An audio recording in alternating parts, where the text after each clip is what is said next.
Editor, Punjabi Tribune, Sri Surajbir, Editor, Dainik Tribune, Sri Naresh Kaushal, General Manager of the Tribune Trust, Sri Vinay Verma, Chief of Bureau, Delhi, Srimati Aditi Tandon, serving and retired Defence Service officers, esteemed guests, fellow journalists, ladies and gentlemen, good evening. Heroes of 1971 is an edited volume of articles and profiles of battles and battle heroes that the Tribune newspaper ran for about a year. The book, published by HarperCollins, has political, strategic, and military commentaries on the 71 war and biographical sketches and battle stories of all the Paramveer Chakra and Mahavir Chakra awardees of the war. So here is a holistic account of a genocide that took a toll of 30 lakh dead, rendering 2 crore people refugees, 1 crore in India alone, and the stellar role played by the Indian armed forces in the 13-day war.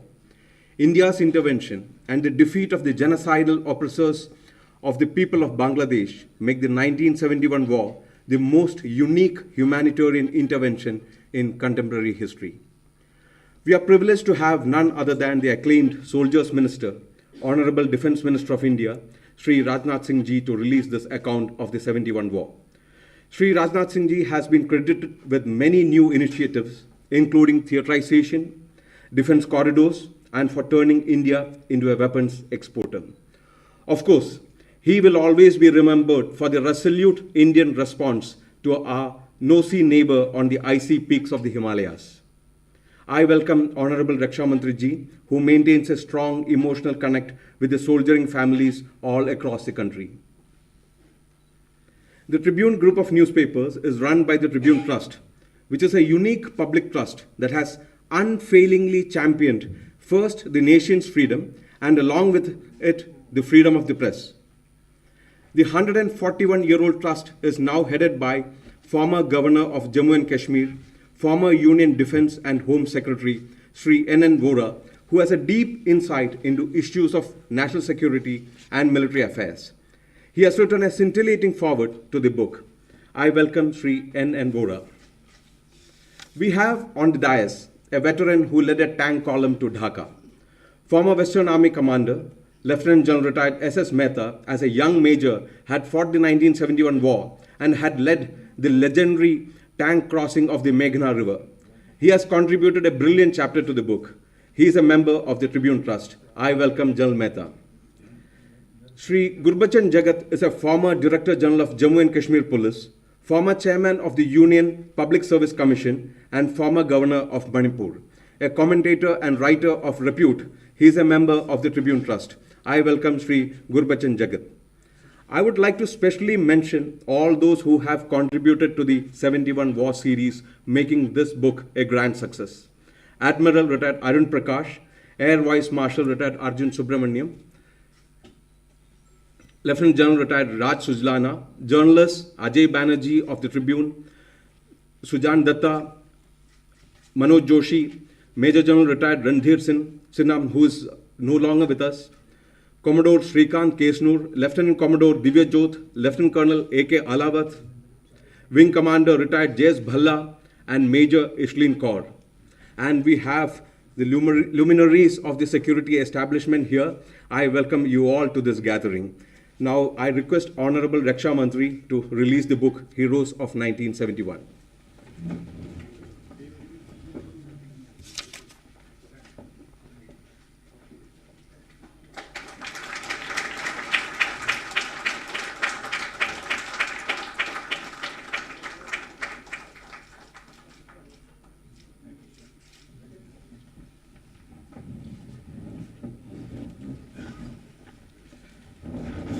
Now I invite Vora Sahib to address this gathering.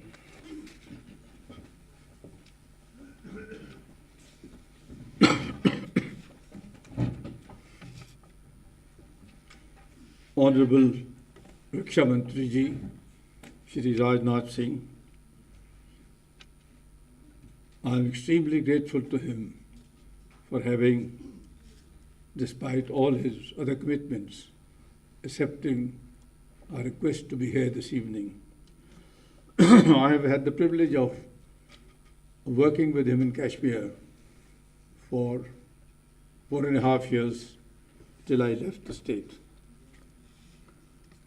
I'm grateful to all the distinguished guests here this evening for accepting our request to participate in this important program.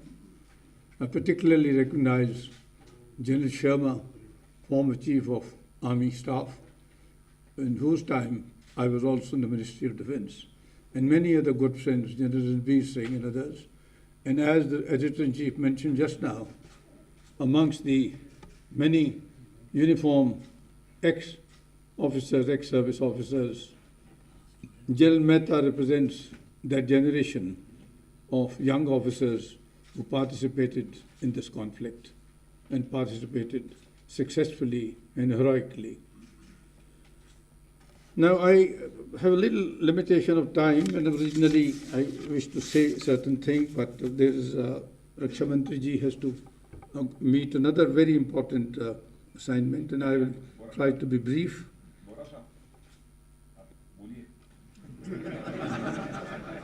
There again, sir, now this may act against my interest now. Thank you, sir, thank you.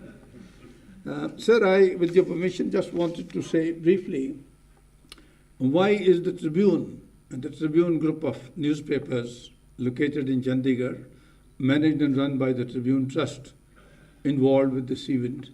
Why have they thought it necessary to put together a book on the 71 war? And the simple answer, I will give brief answer, is that the Tribune was set up in 1881 by the great visionary, patriot, philanthropist Dyal Singh Majithia, who had amassed considerable wealth, but he was extremely anxious to see that an illiterate mass of population, particularly in northern India, which was way behind Bengal and Madras and Bombay presidencies, to be liberated from fanaticism, from bigotry, etc. And he left his entire wealth. While during his lifetime he made 3 wills. He wanted an excellent college for higher education. He wanted an excellent library for books to be read by ordinary people. And he wanted a very good newspaper to spread news, information, and awareness, particularly in the context of the colonial rule and in the context of the freedom struggle, which had begun by that time. The Tribune has had its area of jurisdiction or influence, entire northern zone, entire northern India, today comprising Jammu and Kashmir, Himachal Pradesh, Union Territory of Chandigarh, Haryana, and Punjab, parts of Rajasthan, parts of Western UP, which we consider it as our dominance area. Now this area, as all our good service officers present here today will agree with me, is the catchment area for young Jawans, young officers, not only joining the 3 services, sir, but also the armed forces of the Indian Union, the paramilitary, the state police plus the central police organizations. So we have lakhs of families who have contributed their sons, their fathers, to the armed forces of India. And we are very sensitive and particular about reporting their interests, their causes, and their concerns. Tribune has had a very tumultuous evolution over the years. Apart from the national freedom struggle, the very tumultuous events of the 1920s, particularly Jallianwala Bagh, our editor, who was a Bengali gentleman, and our editor for no less than 23 years, for writing very tough editorials, he was arrested, jailed, and our newspaper was stopped from publication. And who do you think rose to defend him? No less than Mahatma Gandhi. He defended our editor, he defended the Tribune, he spoke against, very, very aggressively, against the Rowlatt Acts, which had brought the whole of Punjab, then Punjab, undivided Punjab was enormously large in size, from Peshawar to Agra almost. It had brought enormous disorder and tumult in this entire area. So we have a grand relationship with the leadership of our past times. As our newspaper is called, a subtitle, we are the voice of the people, because our founder Dyal Singh Majithia had particularly ordained, he had mandated, he had advised that you must represent the grievances of the people, the complaints of the people, and the failings of the government of the day, without being partisan, being secular and liberal in approach.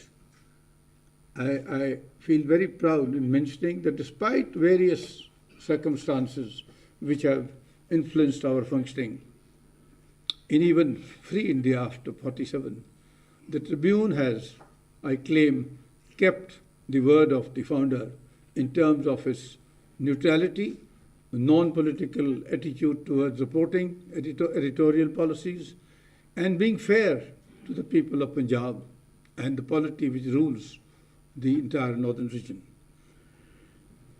So to celebrate the 1971 war, which enjoyed its golden jubilee last year, we had started a year earlier inviting serving officers, ex-servicemen particularly, to start contributing their recollections, their anecdotes, their experiences of the 71 war.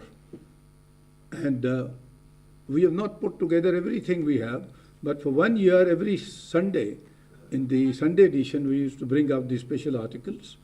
And besides these articles, some of our ex-chiefs, deputy chiefs, general rank officers in the three services have also contributed to the book.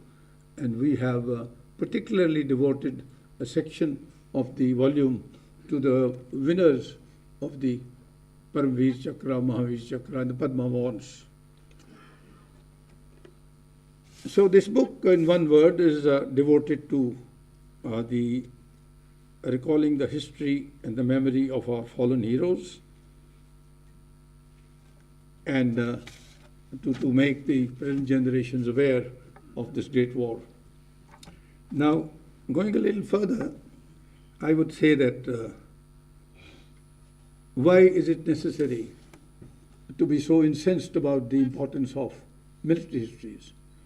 I would say that the upcoming generations of military leaders and commanders, they need to be aware when they are gentlemen cadets, officers in training in various academies, they need to be aware of what great battles the Indian Armed Forces fought, which of them they won, which of them they lost, why did they win certain conflicts and why did they lose certain conflicts.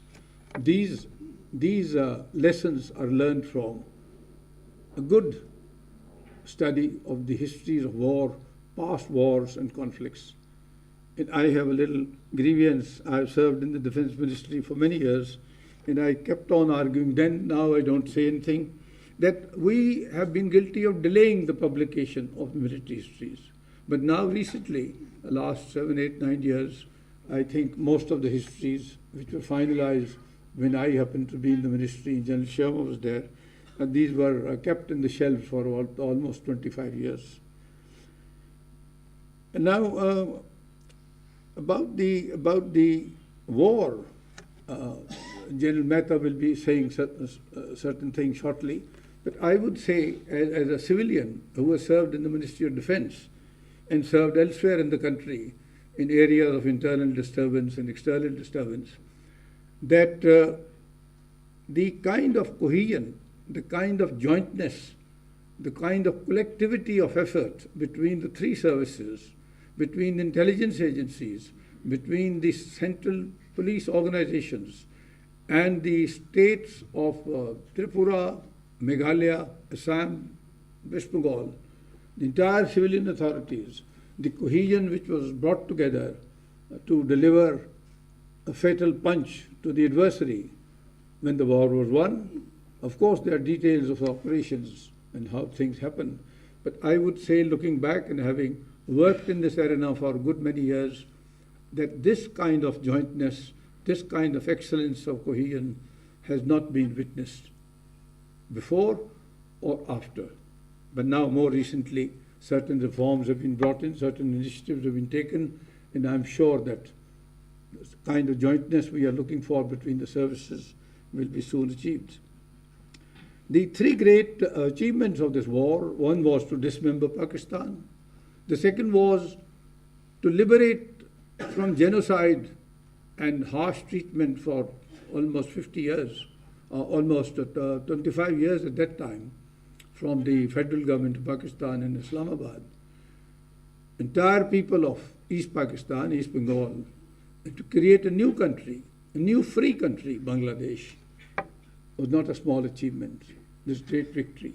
And besides, the culmination of the war changed the geopolitical scenario, not only in our subcontinent, but in South Asia and beyond.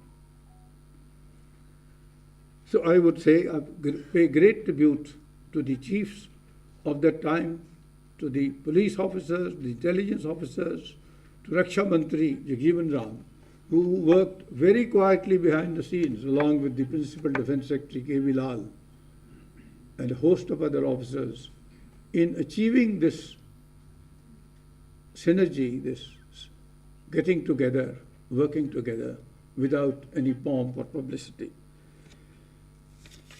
Before concluding, I would say one other thing, and that is that the importance of military history, as I just mentioned, is not only learning from the past, but also this is for the military forces, military echelons, but for the civilians, the civilian population of the country, entire country. How much are they aware of what wars have been fought by India? Who were our adversaries? What were the ratios of these engagements? How were these wars won, or at least not lost? At what cost to the country? What sacrifices were made? Who made these sacrifices? And who remembers the fallen heroes? I think it's my strong belief that national strength, especially military strength, is not merely the number of tanks and fighters and submarines and so on. It is the national fervor, the national spirit. And that to build a national spirit, it cannot be done by sloganeering or campaigning. I think the entire youth of the country and the entire population of the country, A, must be aware of past history, be aware of the role of the armed forces, defense services, what sacrifices they've made over the last 75 years, and what kind of respect and regard we should pay to the Jawan in the village and to the officers in the towns. That kind of awareness will generate a certain zeal, a certain spirit, a certain fervor, which I would call the national strength, far above the national military strength.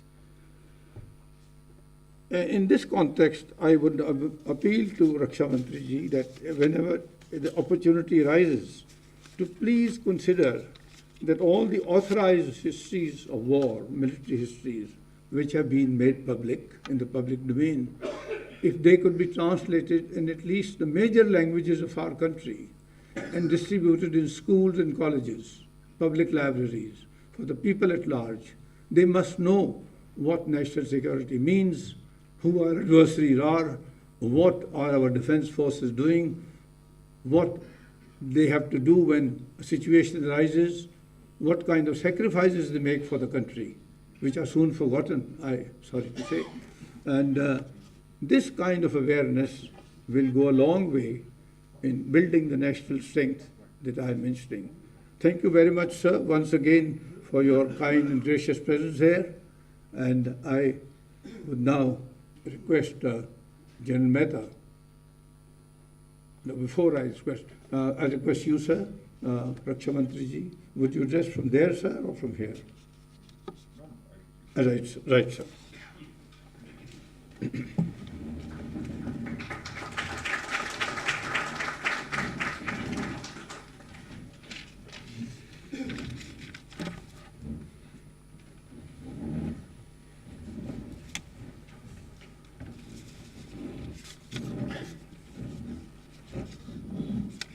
Tribune trust के chairman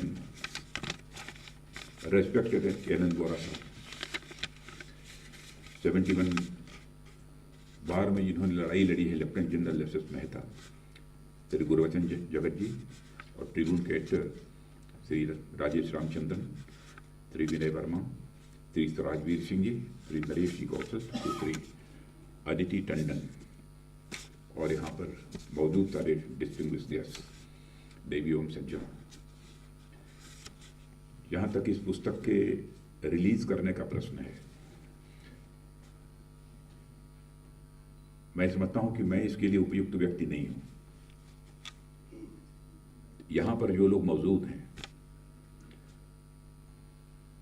और लंबे समय तक जिन्होंने defence में अपनी services दी हैं, अपनी सेवाएं दी हैं, ऐसे बड़े बड़े लोग यहां पर मैं देख रहा हूं कि मौजूद हैं। और मेहता साहब ने तो उस समय, और हमारे गुरबचन लाल जी ने तो उस समय की लड़ाई में भी हिस्सा लिया था। सचमुच इसकी बुक रिलीज होनी चाहिए थी तो इनके हाथों से होनी चाहिए थी, लेकिन बोरा साहब का यह आग्रह था कि यह बुक रिलीज आप ही के द्वारा होगी। पार्लियामेंट का सेशन था, हमारी अत्यधिक व्यस्तता थी और 2 बार शायद इस कार्यक्रम को पोस्टपोन भी करना पड़ा, 2 बार करना पड़ा। मुझे इस बात का दुख है, मैं खेद व्यक्त करता हूं इसके लिए। और आज भी जब यह बुक रिलीज का कार्यक्रम निश्चित हुआ तो इसी समय हमारी कैबिनेट की मीटिंग लग गई। पता नहीं क्यों इस प्रकार के हर्डल्स आ रही थी, मैं कुछ समझ में नहीं पा रहा। मुझे लगता था कि समय को इस बात का इंतजार था कि इस बुक को रिलीज करने वाला कोई उपयुक्त व्यक्ति, कोई दूसरा मिल जाए, लेकिन जमाना है और इस जमाने में आप जानते हैं कि men are valued according to the position they occupy. तो मैं डिफेंस मिनिस्टर हूं, इसलिए बोरा साहब ने कहा कि इसी बेचारे से इसकी बुक रिलीज करा दो। वैसे मैं ईमानदारी से इस बात को स्वीकार करता हूं कि इस बुक को रिलीज करने वाले को पढ़कर आना चाहिए, लेकिन मैंने किसी दूसरे को कहा कि जरा देखकर कुछ हमको इसमें से कुछ कंटेंट्स जो इम्पॉर्टेंट हों उसके संबंध में हमको जानकारी दीजिए। मैं इसे एक्सेप्ट करता हूं क्योंकि समय नहीं था इस कारण मैं, लेकिन इस पुस्तक को मैं पढ़ूंगा, यह एश्योर करना चाहता हूं, यह निश्चित रूप से पढ़ूंगा। और बोरा साहब का जहां तक संपर्क है, मैं कह सकता हूं कि संपर्क हमारा बहुत विगत कई वर्षों का है। जब मैं होम मिनिस्टर था और आप गवर्नर थे जम्मू कश्मीर के, तभी से हमारा उनका रिश्ता नहीं है, बल्कि उसके पहले भी जब मैं बीजेपी का एक सीनियर लीडर के रूप में यहाँ पर काम देख रहा था, डेलीगेशन लेकर 8-10 दिनों के लिए मैं जम्मू कश्मीर गया था। उस समय भी मैं बोरा साहब से मिला था, उस समय भी आप गवर्नर थे वहाँ, लंबे समय तक आप वहाँ पर गवर्नर रहे और अपोजिशन में रहते हुए भी आपसे संपर्क करने का मुझे अवसर मिला है, और होम मिनिस्टर रहते हुए भी तो बराबर संपर्क रहता ही रहा, और इन्हीं के यहाँ जाकर मैं रुकता भी था और मेहमान नवाजी भी इन्होंने की है।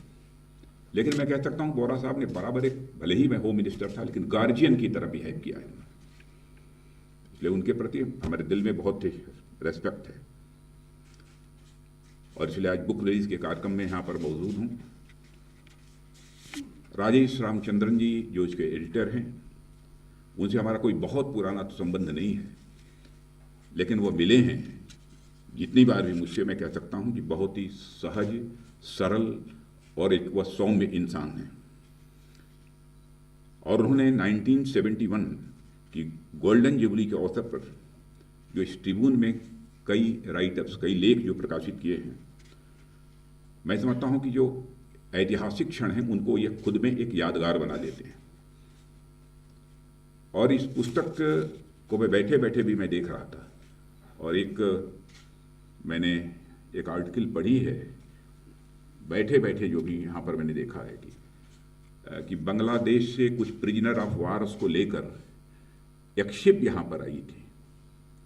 तो प्रिजनर ऑफ वार जो उस शिप में बैठे हुए, कलकत्ता आ रही थी, तो प्रिजनर ऑफ वार जो उसमें बैठे थे, तो जब वह यमुई अंडमान शायद उस शिप का नाम था, तो जब शिप कलकत्ता में पहुंची है तो उसके बाद जिस आर्मी के अफसर ने, कर्नल ने उसका चार्ज लिया, उसने कहा कि जो प्रिजनर ऑफ वार्स हैं उनमें जो सीनियर ऑफिसर है मैं उससे मिलना चाहता हूँ।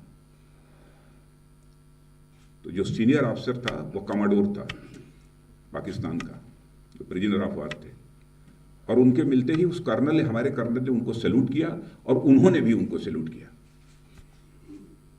और एक दूसरे को सर कहकर एड्रेस किया। मैं अभी बैठे बैठे इसको मैं पढ़ रहा था। नहीं, चाहे किसी कंट्री का आर्मी पर्सनल हो और दूसरी कंट्री के आर्मी पर्सनल के प्रति किस प्रकार का एक रेस्पेक्ट का भाव होता है, एक सम्मान का भाव होता है, यह मैंने उसे देखा। और एक चीज और मैंने देखा था कि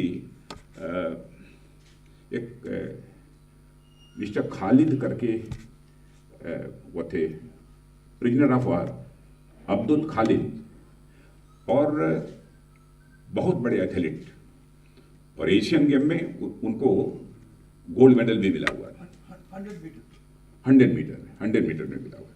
वो भी प्रिजनर वार बने थे। मिस्टर खालिद भी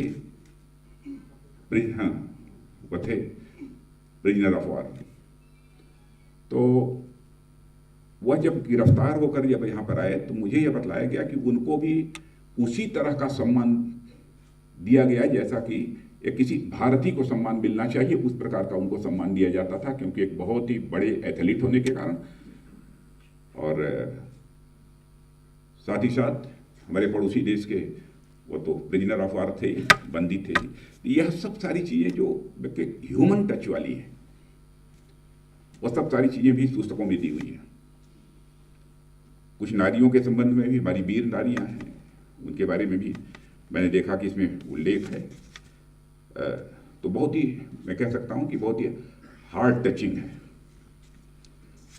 और यह पुस्तक तैयार करने का काम जो श्री राजेश चंद्रन जी ने हमारे बोरा जी के देख रेख में किया है, इसके लिए मैं पूरे ट्रिब्यून परिवार को अपनी तरफ से हार्दिक बधाई देता हूँ। पूरे ट्रिब्यून परिवार को इसके लिए बहुत बहुत बधाई। और यह मैं समझता हूँ कि जो ऐतिहासिक क्षण रहा है 1971 का, उसकी याद को यह ताज़ा बनाएगी यह पुस्तक। जो भी पढ़ेगा वह यादगार निश्चित रूप से तरोताज़ा होगी, ऐसा मेरा विश्वास है। और आप हम सभी जानते हैं कि 1971 की जो वार रही है, भारत में जितने भी युद्ध हुए हैं, सबसे निर्णायक यदि कोई युद्ध हुआ है तो भारत पाकिस्तान का युद्ध 71 का हुआ है। और इसलिए हम लोग इस विजय वर्ष को, 71 के विजय वर्ष को एक स्वर्णिम विजय वर्ष के रूप में मनाने का फैसला रक्षा मंत्रालय ने किया, और पिछले वर्ष हम लोगों ने उसे स्वर्णिम विजय वर्ष के रूप में उसे बहुत शानदार तरीके से मनाया भी है। और 71 के वार में जो भारत और पाकिस्तान के बीच हुआ, हमारी सेना ने जिस शौर्य, पराक्रम और साहस का परिचय दिया, उसकी जितनी भी सराहना की जाए वह कम है। लेफ्टिनेंट जनरल रणवीर सिंह जी, आप भी 71 के वार में थे? नहीं सर। अच्छा, आप नहीं थे। अदम्य साहस का परिचय दिया, भारत का मस्तक ऊंचा हुआ है। और इस ज्वाइंटनेस की बात कही, मुझे बताया गया है, जो मैंने सुना है, कि जिस तरीके से हमारे तीनों सर्विसेज के फोर्स मैंने मिलजुल कर जिस ज्वाइंटनेस की आज हम चर्चा करते हैं, मिलजुल कर जिस तरीके से युद्ध लड़ा था, जिसके परिणाम स्वरूप विजय हासिल हुई थी, वह अपने में एक शाइनिंग एग्जाम्पल है, मैं मानता हूं। और आज हम लोग फिर से ज्वाइंटनेस की तरफ जाने की बात अब सोच रहे हैं, लेकिन भी काम उस पर हम लोगों ने प्रारंभ किया है। अब कितना समय लगता है तो मैं नहीं बता पाऊंगा, लेकिन कोशिश हमारी है कि यह ज्वाइंटनेस या थिएटर कमांड बनाने का जो हम लोगों ने फैसला किया है, वो जल्दी से जल्दी उस पर कोई एक निर्णय हो जाए। और मैं चाहता हूं कि तीनों हमारी सर्विसेज हैं, उन सर्विसेज के कंसेंसस के आधार पर ही कोई एक डिसीजन होना चाहिए, ये हमारी कोशिश है। उसमें कुछ यक्स सर्विसमैन, उनके भी सुझाव हम लेने की कोशिश कर रहे हैं। कुछ लोगों के सुझावों को मैंने लिया भी है। सबसे बड़ी बात कि जो युद्ध था 1971 का, वो किस लिए लड़ा गया है? इसे जस्ट वार कहा गया है। यह न्याय युद्ध था, मानवीय मूल्यों की रक्षा के लिए लड़ा गया था। ईस्ट पाकिस्तान में जो कुछ भी हो रहा था, हमारी संवेदनाएं भी प्रभावित हो रही थी। उससे हमको भी धक्का लगता था। जिस प्रकार का जुल्म और अत्याचार किया जा रहा था, जिस प्रकार से ह्यूमन राइट्स को वायलेशन वहाँ पर हो रहा था, हमारी भी संवेदनाएं प्रभावित हो रही थी। और केवल भारत की ही नहीं बल्कि दुनिया के दूसरे देशों में रहने वाले लोगों की भी संवेदनाएं प्रभावित हो रही थी। लोगों को लगता था कि इनजस्टिस हो रही है, अन्याय हो रहा है, लेकिन भारत ने उस समय फैसला किया कि इसका विरोध करना चाहिए और भारत ने उसमें हस्तक्षेप किया और भारत को विजय प्राप्त हुई मानवीय मूल्यों की रक्षा के लिए। वहां पर शासन करने के लिए नहीं है। पाकिस्तान की 1 इंच जमीन पर कब्जा करने का हमारा उद्देश्य नहीं था। मानवीय मूल्यों की रक्षा करने के लिए ही वह युद्ध लड़ा गया है, न्याय युद्ध। भारत का जहां तक प्रश्न है, भारत तो दुनिया का अकेला देश है जिसने भारत की सीमा में रहने वाले लोगों को ही अपने परिवार का सदस्य नहीं माना है, बल्कि पूरे विश्व की धरा पर रहने वाले लोगों को अपने परिवार का सदस्य मानते हुए सारे विश्व को वसुधैव कुटुंबकम, the whole world is a family, यह मैसेज देने वाला दुनिया का अकेला कोई देश है तो हमारा और आपका देश ये भारत है। तो जो भारत देश दुनिया को अपना परिवार मानता है, स्वाभाविक है कि दुनिया किसी भी देश में कोई जुल्म अत्याचार होगा तो उसका असर, उसका प्रभाव हमारे ऊपर भी होगा। तो अमानवीयता और अन्याय के खिलाफ हमारा युद्ध था। और मुझे तो प्रसन्नता इस बात की है कि इस बार 1971 वार का जो स्वर्णिम वर्ष इस बार मनाया गया, बांग्लादेश ने भी भारत के साथ साथ मनाया और हम दोनों लोगों ने मिलकर भी मनाया है इस स्वर्णिम वर्ष को। और बांग्लादेश के जो दूतावास है, एम्बेसी है, उसमें भी मैं उस दिन गया था। वहाँ से भी बड़ी संख्या में कुछ हमारे यक्स सर्विसमैन और प्रेजेंट जो इस समय आर्मी ऑफिसर्स हैं, वह सब सारे लोग भी उस कार्यक्रम में मौजूद थे। एक कार्यक्रम शाम को था। उस कार्यक्रम में कर्नल होशियार सिंह, जो जिन्हें परमवीर चक्र प्राप्त हुआ था, उनकी पत्नी भी थी। तो मैं सभी से मिल रहा था, सभी का अभिवादन कर रहा था। अपनी तरफ से जो एक रेस्पेक्ट का भाव है वो मैं सबके सामने प्रस्तुत कर रहा था। कर्नल होशियार सिंह की जब पत्नी को मैं देखा तो शरीर से भी, उस उम्र में भी, और आंखों में चमक और चेहरे पर जो एक सेंस ऑफ प्राइड, एक गौरव का जो भाव होता है, वह जब मैं देखा, मैं सच बतलाऊं कि मेरा हाथ उनके पैरों पर चला गया।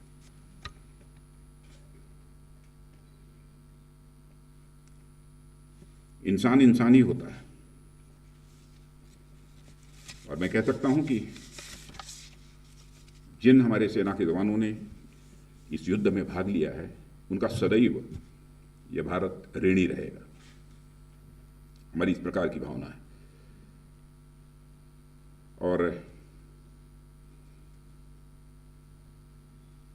जो कुछ भी उस समय से सीखा है हम लोगों ने अब तक डिफेंस मिनिस्ट्री में होने के नाते, मैं कह सकता हूं कि बहुत कुछ करने की हम लोग इस समय कोशिश कर रहे हैं और कुछ चीज़ों पर इस समय विचार भी चल रहा है। सेल्फ रिलायंट ये भारत बनना चाहिए और डिफेंस के मामले में भी हम लोग सेल्फ रिलायंट बने, आत्मनिर्भर बने, ये हमारी ये कोशिश है। आप सबको जानकारी होगी ही, बहुत सारे ऐसे आइटम्स की पॉजिटिव लिस्ट हम लोगों ने जारी की है कि सर्टेन पीरियड के बाद उसे किसी भी सूरत में हम इंपोर्ट नहीं करेंगे। और आज भी मैंने 101 आइटम्स की लिस्ट जारी की है कि सर्टेन पीरियड के बाद, कुछ 2023, कुछ 2024, कुछ 2025, इसके बाद जो है हम उसे इंपोर्ट नहीं करेंगे, भारत में ही बनाएंगे। उस लिस्ट को हम लोग पॉजिटिव इंडिजनाइजेशन लिस्ट का है और अब तक 309 ऐसे आइटम्स हम लोग घोषित कर चुके हैं। आज भी 101 आइटम्स की इंडिजनाइजेशन लिस्ट, जिसे पॉजिटिव इंडिजनाइजेशन लिस्ट कहते हैं, उसकी हमने घोषणा की है। और पब्लिक सेक्टर अंडरटेकिंग्स के लिए भी 2500 ऐसे आइटम्स तय कर दिए गए हैं कि एक निर्धारित समय के बाद वह भी किसी भी सूरत में इंपोर्ट नहीं किए जाएंगे। 2500 ऐसे स्पेयर पार्ट्स, बहुत सारी छोटी बड़ी चीज़ें हैं जिनके बारे में कि हम लोगों ने निर्णय लिया है। तो डिफेंस के मामले में हम सेल्फ रिलायंट बने, आत्मनिर्भर बने। इस दिशा में भी हम लोग अपनी तरफ से प्रयत्न कर रहे हैं। हमारे प्रधानमंत्री जी ने जो स्लोगन दिया है कि मेक इन इंडिया और मेक फॉरवर्ड, और इसी स्लोगन के आधार पर भी हम लोग आगे बढ़ रहे हैं। भारत का जहां तक प्रश्न है, भारत का कभी न एक्सपेंशनिस्ट एजेंडा रहा है, न भविष्य में एक्सपेंशनिस्ट एजेंडा रहेगा। यह हमारी सोच, हमारी संस्कृति और हमारी परंपरा, इन सबके सर्वथा खिलाफ है। लेकिन हाँ, अब आप लोग कहेंगे कि आम पब्लिक में बोलते तो ज़्यादा अच्छा था, लेकिन एक डिफेंस मिनिस्टर होने के नाते मेरे दिल में जो बात रहती है मैं आपके सामने भी रखना चाहता हूं, क्योंकि इसी फील्ड से आप लोग जुड़े हुए हैं। हमारे दिल में तो रहता परिणाम चाहे जो कुछ भी हो। वैसे तो भारत का चरित्र है, हम किसी को छेड़ते नहीं, किसी की जमीन पर कब्जा नहीं करते, लेकिन दिल में जो मेरी बात रहती है, और मैंने इंडो चाइना स्टैंड ऑफ के दौरान अपने सेना के अफसर से हमारी जो बात हुई है, सेना के जवानों से जो बात हुई है, उसको देखने के बाद हमने समझा है परिणाम चाहे जो कुछ भी हो। यही संकल्प सबके दिल में है, हम किसी को छेड़ेंगे नहीं, और कोई हमको छेड़ेगा तो हम उसे छोड़ेंगे नहीं। कम से कम यह संकल्प आज लोगों के दिलों में है। लोग कहते हैं साहब प्रास कांस के बारे में सोचना चाहिए। मैंने कहा युद्ध में प्रास कांस के बारे में नहीं सोचा जाता, युद्ध होता है, उसी हिसाब से लड़ना चाहिए। और मुझे खुशी है कि हमारे आज भी हमारे जितने भी तीनों सर्विसेज के लोग हैं, उनके अंदर यही भाव हमको देखने को मिलता है। ताज के अवसर पर बहुत ज़्यादा कुछ न कहते हुए मैं इस पुस्तक की रिलीज की औपचारिक घोषणा करता हूं, क्योंकि जिम्मेदारी दे ही दी गई है कि आपको बुक रिलीज करनी है। लेकिन हम बुक रिलीज हम लोगों ने सामूहिक रूप से किया है, अकेले मैंने नहीं किया है। इसलिए सभी की तरफ से इसके बुक रिलीज की मैं औपचारिक घोषणा करता हूं। और मैं पुनः बोरा साहब से और ट्रिब्यून परिवार से मैं क्षमा चाहता हूं कि दो बार मेरे कारण ये कार्यक्रम पोस्टपोन करना पड़ा है। और आज भी मैं समझता हूं कि इस बुक रिलीज के साथ जो मुझे जस्टिस करनी चाहिए थी, न्याय करनी चाहिए थी, वो मैं पूरी तरह से नहीं कर पाया। हाँ, लेकिन इतना यकीन दिलाता हूं कि मैं पुस्तक को मैं जरूर पढ़ूंगा, और जो कुछ भी मैंने देखा है और जो कुछ भी मुझे ब्रीफ किया गया है, उस आधार पर मैं कह सकता हूं कि यह पुस्तक सबको पढ़नी चाहिए। और बहुत अच्छे अच्छे आर्टिकल्स भी हैं, एक तो मैं बैठे बैठे पढ़ गया है, और उसी आधार पर मैंने यहां पर बोला है। तो इस अवसर पर इससे ज़्यादा कुछ न कहते हुए मैं पुनः इस द ट्रिब्यून, ये हाईली रिप्यूटेड ये न्यूज़पेपर है, और मैं तो ट्रिब्यून रोज पढ़ता हूँ, क्योंकि डिफेंस की न्यूज़ तो जरूर उसमें रहेगी, चाहे छोटी न्यूज़ बड़ी न्यूज़, डिफेंस की न्यूज़ जरूर रहती है ट्रिब्यून में, और उसे मैं जरूर देखता हूँ। भले ही लोग कहते हैं कि सिर्फ 2-3 राज्यों तक ही, 4 राज्यों तक ही यह सीमित है, लेकिन इसमें आर्टिकल्स भी अच्छे होते हैं। इस अवसर पर ज़्यादा कुछ न कहते मैं पुनः अपनी सम्मान की अभिव्यक्ति करता हूँ बोरा साहब के प्रति, और इस ट्रिब्यून पूरी फैमिली के प्रति भी, और इन्हीं शब्दों के साथ अपना निवेदन समाप्त भी करता हूँ।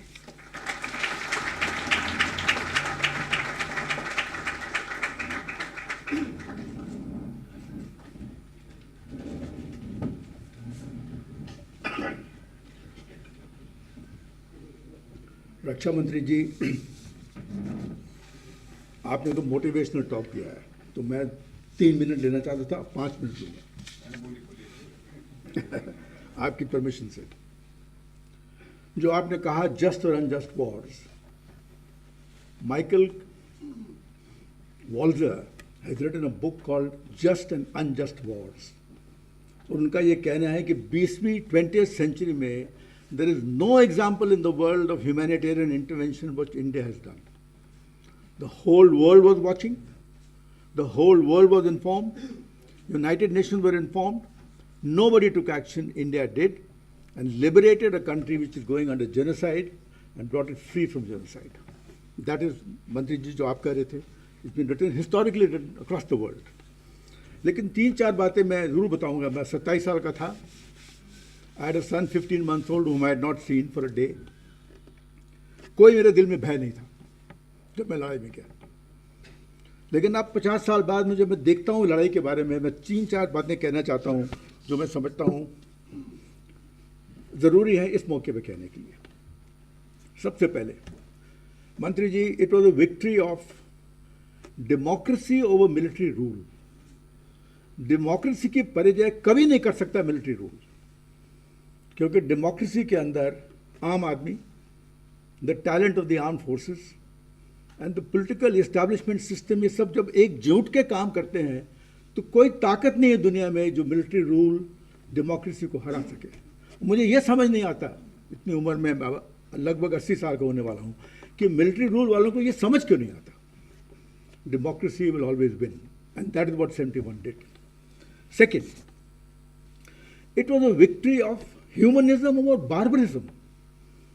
आप यूक्रेन का बार्बरिज्म देख रहे हैं, मैंने अपनी आंख से देखा है. मैं आपसे विचार नहीं कर सकता हूं कि मैंने क्या बार्बरिज्म वहां देखा. किताबों में लिखा गया है, लोगों ने लिखा है, सब लोगों ने लिखा है. But the barbarism which is परपेचुएटेड in Bangladesh is unimaginable, and it was a victory of humanism over barbarism. 50 साल के बाद कोई एक ऑथर नहीं है बांग्लादेश में या बाहर जिसने कहा हो कि फौजी, हिंदुस्तान के फौजियों ने किसी भी आदमी को छुआ हो या इस तरीके से व्यवहार किया हो. अभी मंत्री जी ने बताया कि प्रिजनर ऑफ वॉर ने एक दूसरे को सल्यूट किया. It was a victory of humanism over barbarism, and we stand for the value of humanism. And third, उसका भी जिक्र मंत्री जी ने किया, it was a victory of liberation over occupation. हमने उनको लिबरेट किया 13 दिन के अंदर फ्रॉम जेनोसाइड. ऑक्यूपाई कुछ नहीं किया हमने. और जब कभी भी हम स्ट्रेटेजिक लेवल पे बातें करते हैं तो ये चीज़ों का सामने आना बहुत ज़रूरी है. मिलिट्री की तरफ से it was a victory of manoeuvre over attrition. Because of manoeuvre we attracted the mind of the adversary. और ये आप लोगों को जिनको नहीं मालूम है, ये सुनकर ताजुब होगा कि 12वें-13वें दिन 30,000 पाकिस्तानियों ने ढाका में 3,000 इंडियंस को सरेंडर किया. कोई ऐसा मिसाल नहीं है पूरी दुनिया में इस बात की कि 30,000 पीपल वेल इंट्रेंच्ड, प्रिपेयर्ड, जिनको हुक्म था कि ढाका नहीं छोड़ना है, वो छोड़ के 3,000 लोगों को उन्होंने सरेंडर किया. और ये क्यों किया? बिकॉज आजकल हम लोग विचार करते हैं कि वी आर इनक्रेडिबल इंडिया. मेरा ये मानना है, आप लोग माने या ना माने, कि incredible India is invincible India when we are Team India. Army, Navy, Air Force, political system, military intelligence, civil intelligence, bureaucrats, politicians, everybody was one team in 1971. और जब कभी हम एकजुट के बन के बनते हैं तो कोई आदमी हमको आंख नहीं उठा सकता हमारे ऊपर.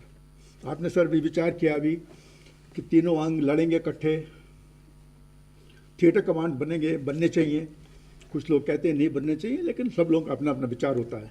लेकिन जब हम एकजुट बन के लड़ेंगे कम कीमत में, डबल फायदा देकर, अपने देशवासियों को हम ये बताएंगे कि दुनिया को मालूम होना चाहिए कि ये फोर्सेस क्या कर सकती हैं और ये क्यों करती हैं. मैं तय दिल से कहना चाहता हूँ, मैंने लगभग 40-45 साल दुनिया का ट्रैवल किया है, फौजों का ट्रैवल किया है. लेकिन मैं ये कहना चाहता हूँ आज आप लोग सबके सामने कि 3 ऐसी खूबियाँ हमारे सोल्जर्स में हैं, आर्मी, नेवी, एयरफोर्स में, जो दुनिया में कहीं नहीं है. पहले, हमारा सोल्जर साइन करता है अनलिमिटेड लायबिलिटी. अगर आप उसको कहो कारगिल पहाड़, मैं हुक्म दे रहा हूँ चढ़ो, वो चढ़ेगा, मुझे मालूम है वापस नहीं आएगा, उसको मालूम वापस नहीं आएगा. अनलिमिटेड लायबिलिटी की शकायत दुनिया में किसी के पास नहीं. दूसरा, हमारी ट्रेनिंग जो हम 15 साल 20 साल करते हैं, क्या सिखाते हैं अपने जवानों को कि runners up is loss. You cannot be number 2, you have to be win. Either you win or you lose. और तीसरी जो सबसे मजबूत बात है हमारे सोल्जर्स के बारे में, हमारे जवानों के बारे में, caste, colour, creed, sex, domicile से हमारा कोई वास्ता नहीं है। यूनिटी इन डाइवर्सिटी, अनेकता में एकता। जब हम एक जान बन के लड़ते हैं तो incredible India does become invincible India, and that is when we are team India. और इस मौके पर ये कहना ज़रूरी है, और मैं चाहता हूँ कि ये रिकॉर्ड में भी जाए, कि मुक्ति बाहिनी की सपोर्ट 1971 में सराहनीय है। कोई ऐसी हिस्ट्री नहीं लिखी जानी चाहिए जिसमें उनकी सपोर्ट के बारे में मालूम ना हो, क्योंकि जब लोग जिन पे जेनोसाइड हो रहा है, जब उनकी मदद में आप जाओ तो आपको पता लगता है कि उनकी भावना क्या है उनके दिल में। और इसलिए अब फलता फूलता देश है बांग्लादेश, हमें खुशी है इस बात की, जैसे मंत्री जी ने बताया, दोनों ने इकट्ठा सेलिब्रेट किया। मैं ये कहना चाहता हूँ 1971 की वॉर के, कि हमारे यंग लोगों को मालूम नहीं है, इसके बारे में उनको जानकारी होनी चाहिए कि दुनिया में कोई ऐसी मिसाल नहीं है 20th सेंचुरी में जो 1971 में भारत ने करके दिखाई है। और ये विक्ट्री आर्मी नेवी एयरफोर्स की नहीं है, ये देश की विक्ट्री। देश की विक्ट्री तभी जाएगी लोगों को पता होगा कि हुआ कैसे, क्यों हुई, कैसे हुई, किस लिए हुई। और मंत्री जी, आपके आने से इस बात का विचार फैलेगा, आपके विचारों से और बातें फैलेंगी। लेकिन अगर हमारी नई पीढ़ी को ये पता हो कि उनकी लेगेसी क्या है, उनकी लेगेसी इन बुनाओं पे बनी हुई है कि इसका मुकाबला इस सेंचुरी, पिछली सेंचुरी में कहीं नहीं था, इस सेंचुरी में मेरे ख्याल से कहीं नहीं होगा। आज इस मौके पर आपके आने से सर मैं आपको धन्यवाद देता हूँ।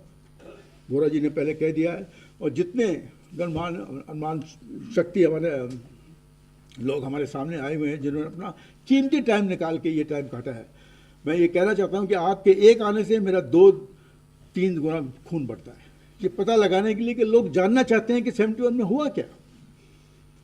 इसकी परंपरा दुनिया में कहीं नहीं है। And I want to thank sir you and of course mister Rajesh Ramachandran for thinking of the idea of the 1 full year। लोग कहते रहे कि आप क्यों लिख रहे हैं, आप क्यों लिख रहे हैं। भाई क्यों लिख रहे हैं, क्यों लिख रहे हैं? अगर आप अपनी लेगेसी को नहीं पहचानोगे, लेगेसी को नहीं जानोगे, अपनी फौजों को नहीं जानोगे तो जाओगे कहाँ। Thank you very much, sir, for coming, for spending your time from a very important meeting, which I'm sure you're attending. And thank you, gentlemen, everybody, all those in and behind the scenes, the media, for being with us for this very, very important occasion from the history of India. Thank you, sir, and God bless you. Thank you very much, sir. मैं इसमें request करना चाहूँगा 71 बार के बारे में जो आज की जनरेशन जितनी जानकारी इसको होनी चाहिए उतनी जानकारी नहीं है। और मैं कहना चाहूँ आज की जनरेशन छोटी है, हम लोगों की एज ग्रुप की बहुत सारे लोगों की जानकारी नहीं है।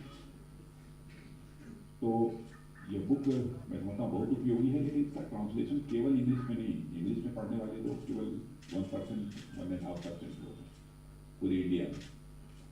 तो ये हिंदी और दूसरी जो हमारी जो इंडियन लैंग्वेज, रीजनल लैंग्वेज है, उनमें भी है, उसको ट्रांसलेट कराना चाहिए। मैं रिक्वेस्ट करना चाहूँगा राजेश रामचंद्रन जी आपसे भी और बोरा साहब से भी हो जाए तो ज़्यादा अच्छा है। बहुत बहुत धन्यवाद।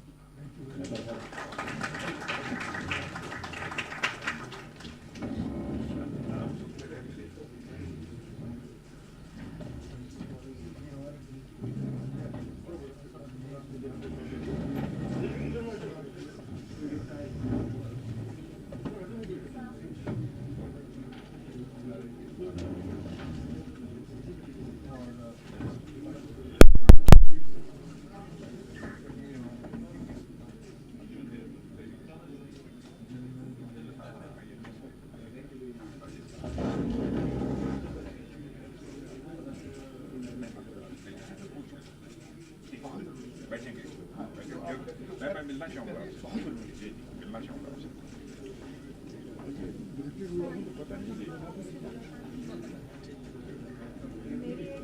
I have one challenge. I cannot read Punjabi, so I am